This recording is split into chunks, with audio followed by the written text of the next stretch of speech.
Bonjour les gens, nouvelle vidéo. Alors comme vous pouvez le constater, je me trouve actuellement dans la Comté.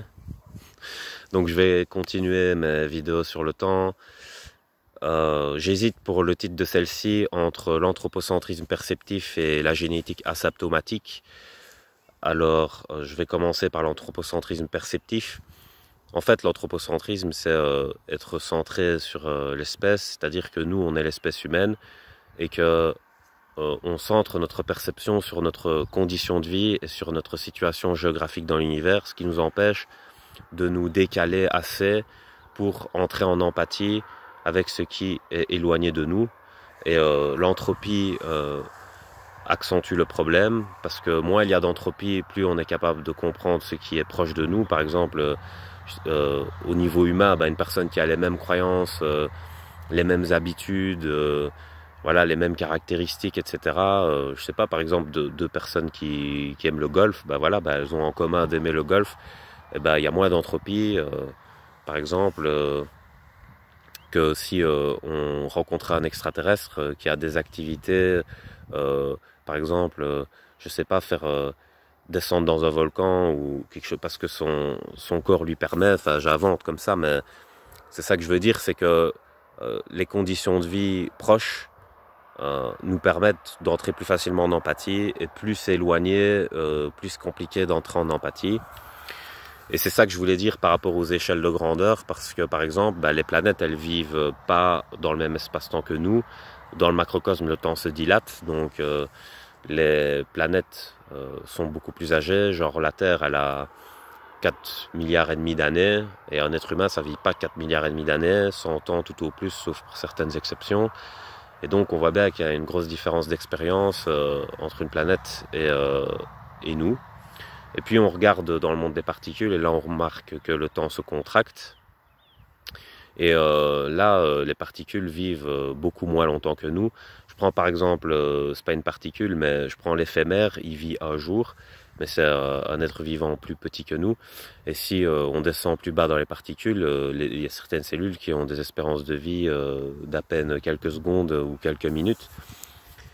Mais la question à se poser, c'est est-ce que chacun dans sa condition vit son temps de vie par rapport à ce qui est marqué en surface, ou est-ce qu'il y a une relativité entre la perception de l'être et le temps en lui-même, le temps objectif. C'est-à-dire que si moi je perçois qu'une cellule vit pas longtemps, est-ce qu'elle-même en tant que cellule perçoit qu'elle vit pas longtemps? Ou est-ce que s'il y avait un géant de 10 000 mètres, il aurait la même perception de la distance que moi? C'est-à-dire que si le géant de 10 000 mètres il fait un pas, moi je sais pas combien de pas je vais devoir faire pour faire la même distance que lui, mais ce ne sera pas équivalent en tout cas. Donc vous voyez, il y a l'échelle de grandeur. Si on ne crée pas cette projection métaphysique à une autre échelle, on n'arrive pas à la comprendre de fait comme ça, comme si c'était inné, évident. On ne comprend que par rapport à nous-mêmes. C'est ça que je voulais dire par rapport à l'anthropocentrisme perceptif. Alors là, maintenant, j'en viens à la génétique asymptomatique. En fait, c'est un terme que j'ai inventé hier parce que je pensais au virus et je me suis dit, le virus, on le repère par les symptômes qu'on perçoit émanant des conséquences qu'il génère.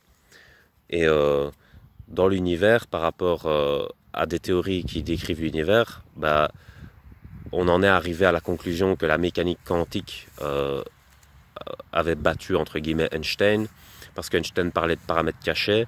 Mais moi, je ne suis pas d'accord là-dessus, c'est-à-dire de conclure actuellement, même si des maths vont dans ce sens, on ne connaît pas encore l'univers absolument. Moi, je pense qu'il existe des paramètres cachés. C'est pour ça que je parle de génétique asymptomatique, c'est-à-dire que l'asymptomatisme, c'est quand on est porteur du virus, mais qu'il n'y a pas de symptômes déclarés à l'extérieur. C'est-à-dire qu'en surface, on n'arrive pas à percevoir que le virus existe.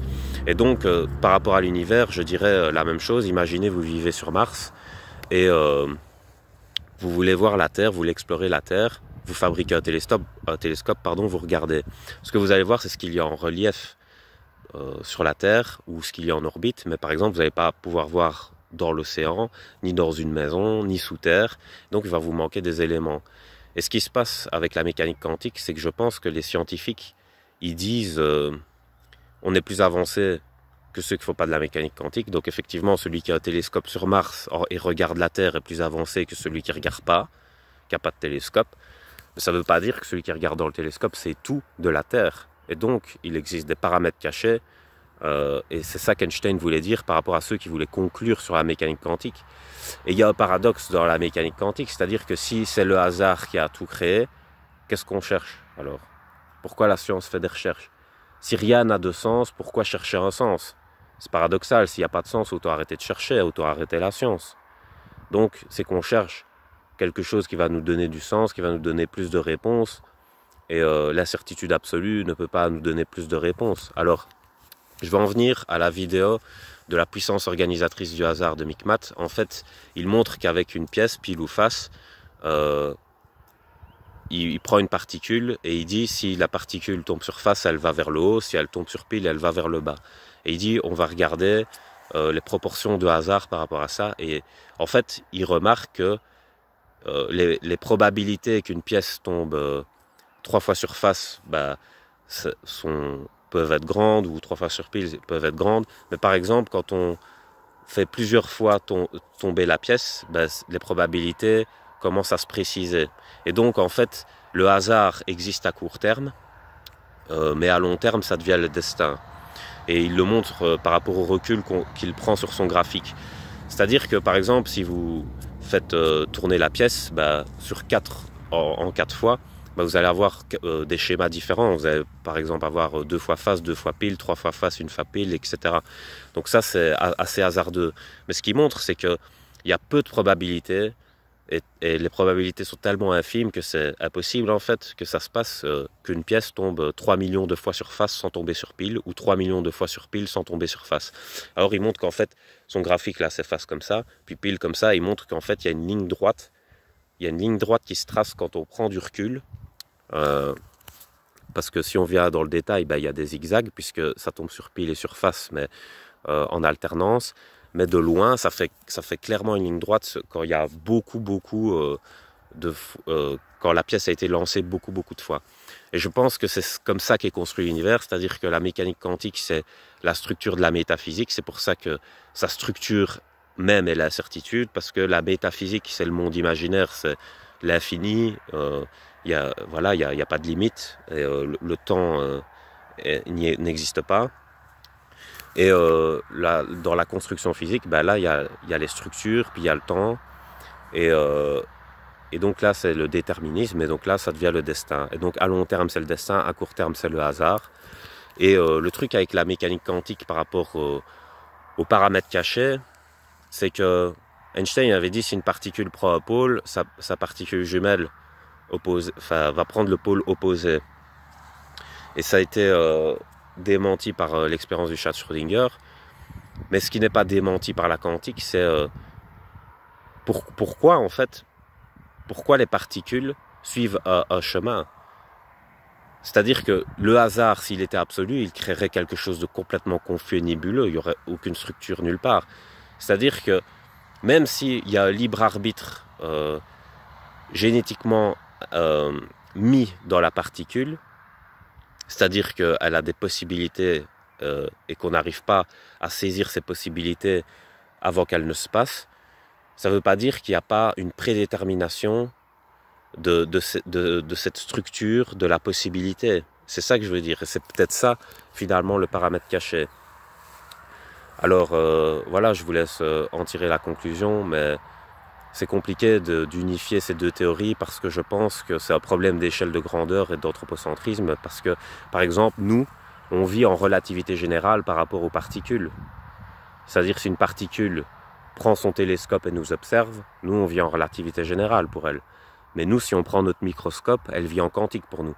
S'il y avait un géant plus grand que l'univers, par exemple, qui nous observait dans son microscope, on vivrait de manière quantique pour lui.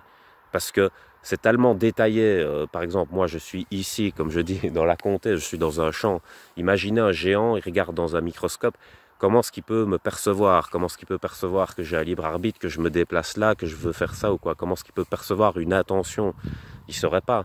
Et c'est là que je pars du postulat que le microcosme grouille de vie. Mais c'est une hypothèse. Mais comme je l'ai dit avec l'exemple par rapport à Mars où on ne voit que la surface, bah, quand nous on observe le monde de particules, on ne voit que la surface. Donc on ne sait pas dire s'il y a de la vie ou pas. Il y a les acariens par exemple. Les acariens on ne les voit pas à l'œil nu, pourtant ils sont vivants. Donc vous voyez, c'est ça, c'est des questions à se poser en fait et essayer de se projeter avec de l'empathie dans d'autres situations. Mais c'est très compliqué.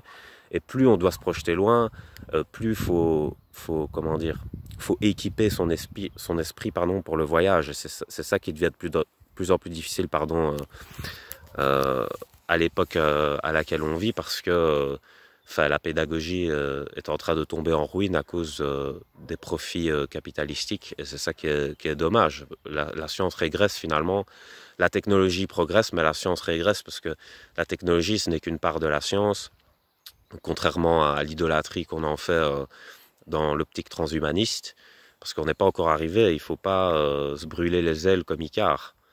Voilà. Il faut avoir l'humilité de se dire qu'on n'est pas encore arrivé, quoi. Voilà, c'est ça que je voulais dire. Donc je vais vous laisser sur ça, passez une bonne soirée.